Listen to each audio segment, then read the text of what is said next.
ஸ்ரீ மாத்ரே நமக. ஸ்ரீ மகா கணபதியே நமக. நமோ வாராகி. வாராகி மாலை 5வது பாடல். சத்துருக்களை வெற்றி கொள்ள. நெடுங்காவகை அன்பர் நெஞ்சினில் பூக்கவர் நன்னலரை கொடும் காளி உண்ணக் குடுக்கும் குருதிகள் கொப்பளித்திட்டிடும் பார கொங்கையின் மீது இரத்தத் திலகமிடும் தொடும் கார் மனோன்மணி வாராகி நீலி தொழில் இதுவே. விளக்கம்.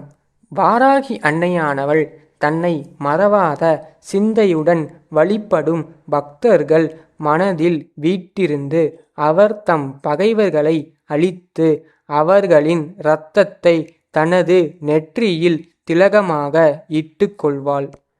வாராகி மட்டுமல்ல, அவள் தம் சக்திகளான காளி, நீலி, மனோன்மணி முதலியவர்களும் அவளின் தூண்டுதலின் படி அதை செய்து முடிப்பார்கள்.